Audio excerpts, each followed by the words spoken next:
Michael, let's talk about the season that concluded. What a season. One loss, as we said. It started really on a wonderful, wonderful season for you and your boys, really getting better and better as the season went on. And then you capped it off with the Inter-Provincial Championship win on the weekend. Let's talk about it. Let's talk about the beginning of the season, a new league, a new situation for you and your boys. How did you get them focused and ready for this season? Well, I mean, it's first of all, it was a wonderful season. Besides, the individual accolades, also the group accolades. Obviously, with a new league, like you mentioned, it's always a little bit new. It's always a little bit unknown territory for some of these guys, and not knowing what to expect at times. But from the get-go, we set some very, very clear group objectives, besides some individual initiatives for each of the players. And each one of them, worked their tails off to achieve each and every one of the goals that we set out. So, that's you look at an undefeated regular season, single loss throughout the season, that being the semifinal of the cup. Sometimes being consistent and playing every game as if it was a final finds you sometimes with some tired legs, and that's what I attribute that loss to. But in general, if I look at the entire season, very, very pleased with the performance of the group and also of certain individual players as well. Michael, I had the opportunity to watch each and every of your home games and most of your games on the road, and something that stuck out to me was the style of play you played. And there's no way that this could have been achieved from the beginning of the season all the way to the end. This must have started a year ago, a couple years ago. It must have been ingrained in these young men's minds how you wanted them to play. You had to change, obviously, when they came to you and to TFC, some of their bad habits. How did you go about doing that? Because let's be honest, a lot of the coaches have come up to me, I've shared this with you, and the style you played was entertaining, but it was really digestible and enjoyable to watch. Talk about it.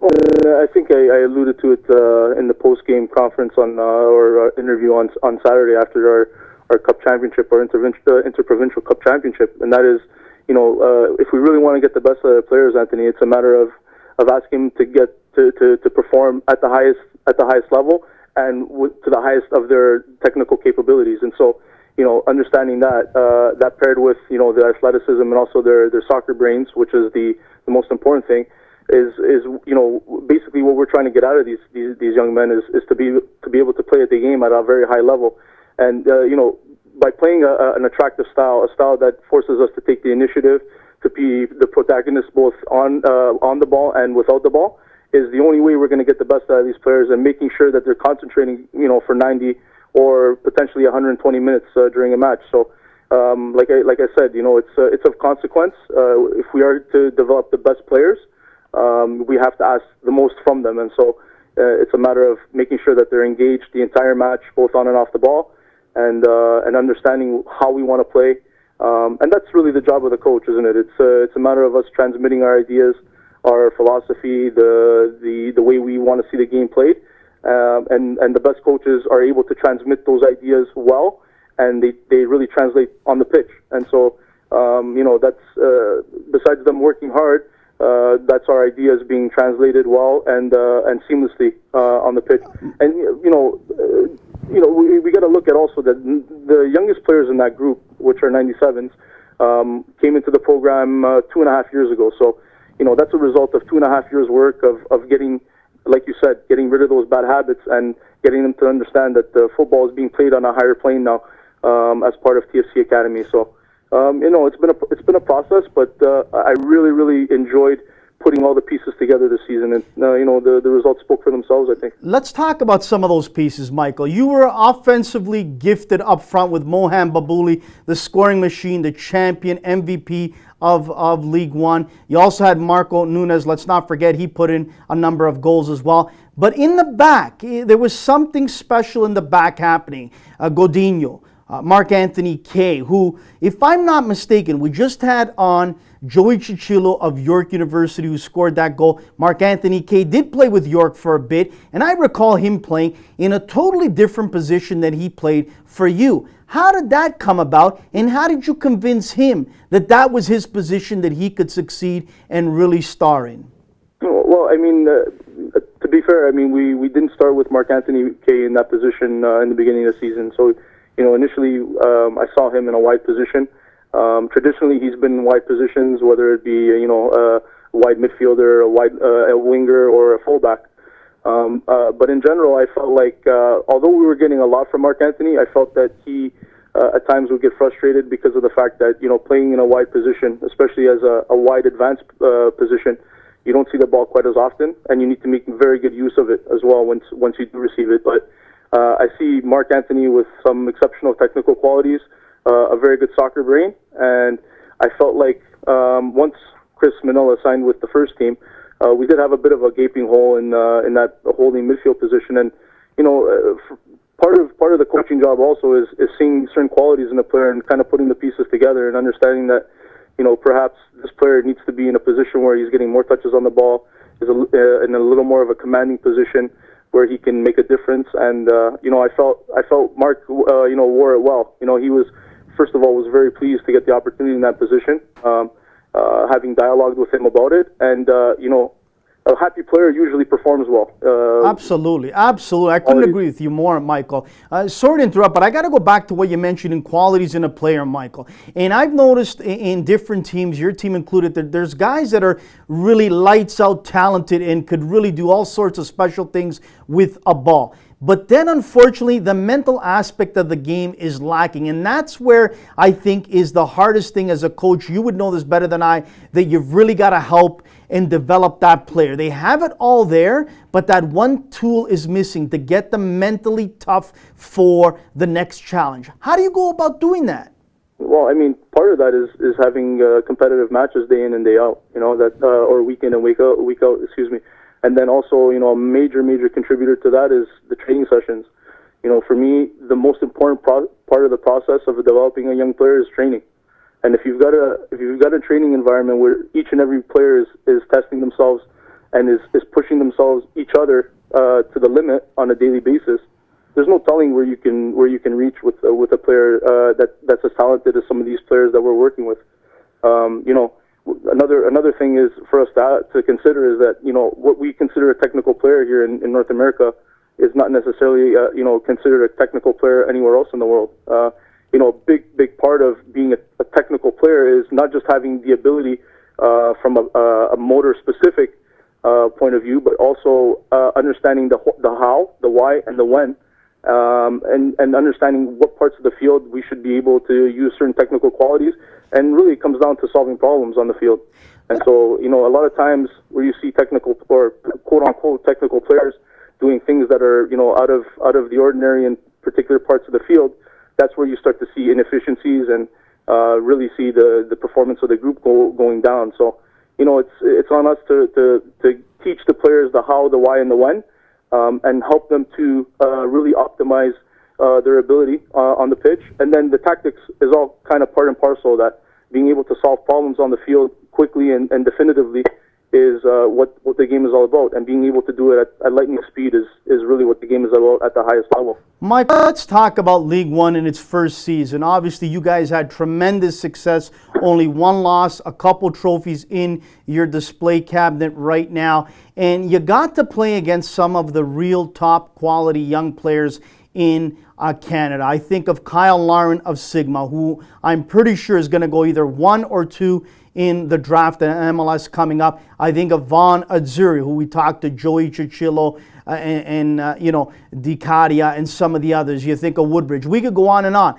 I think, for my money anyway, not that I was just a part of it, but I believe that it's great to have a mixture of veterans, but also young guys, like you said, the 97s. I saw 98, a young fellow who I had the opportunity to coach a bit, go in the second half to play for you. I mean, this is what it's all about in development in Ontario. Am I right? 100%. And giving it's really a lovely mixture, isn't it? Like you've got guys like you mentioned, 98s, which will make them U16s, coming into the league. Really, that's the age that you really want to kind of test them and provide the necessary resistance to get them to the next level, right? It's about increasing the speed of play, the speed of thought, speed of processing. All of those things need to come into now the player's development at 16. And so, that's an ideal environment for those players of that age, 16, 17 years old.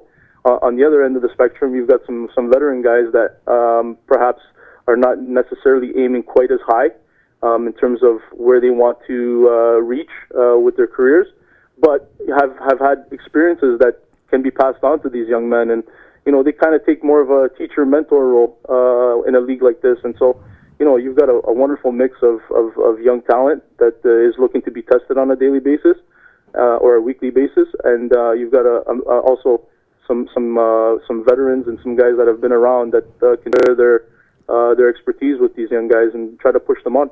Michael, let me ask you this before we let you go. A couple of years ago, I had a 1 hour special on my show where we discussed about how to build a player on the field, but also off the field. We had some really wonderful coaches in that roundtable discussion. I had Rafael Carbajal, who's with Team Canada now, Carmen Asacco, York University coach, Patrick Tobo, and Paolo Paccioni, who is with the Montreal Impact. And I asked them all, and I'm going to ask you, how do we go about building that player on and off the field? At what age do we begin, and what are we looking for from the early ages all the way to the late teens? Well, listen, I mean, if I can kind of wrap it all into one kind of thought or statement, for me, I think that we have a wealth of talent in this country, particularly in this city. We've got some very passionate football people in this city, and I think that while we do have a lot of passionate people, and I think personally, and I've seen it with my own eyes, kids between the ages of 6 and 13, 14, we take them anywhere else in the world, and they're able to compete, and at times, kind of impose themselves on some of these other nations, and for that matter, some very, very well-developed football nations. The problem lies, after 14, perhaps the development tends to drop off a little bit, and that has a lot to do with training and coaching. So, for me, the training and coaching has improved quite a bit, but it has to continue to develop and to grow. You look at a very extreme case, but something that's very relatable. Look at Iceland. Iceland's got a population of 320,000 people, and they turn out professionals and top ranking professionals for that matter on a yearly basis. There's no reason why we can't do it. For me, the biggest challenge in this country is the culture. So then how do we put all the egos and check them at the door? You know this, I know this, that there's too many guys out there in clubs and in academies that think that they have all the answers, that they are, the most intelligent person when it comes to having all the answers in the game. How do we get these guys to check their egos at the door to help the player first and foremost develop in the right way? Well, simply put, I think it comes down to education, education, and it goes back to what I was saying about coaching development, education, putting the player first.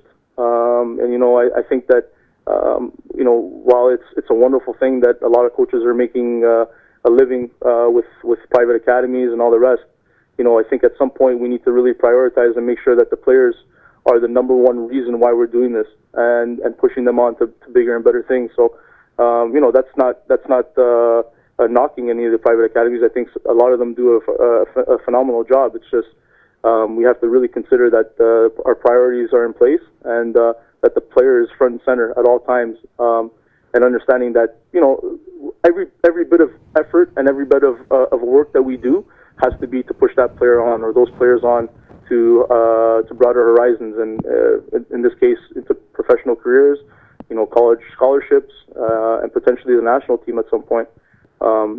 That's really what it comes down to: education and really understanding the process and wrapping our heads around what is the most important thing when it comes to developing the player.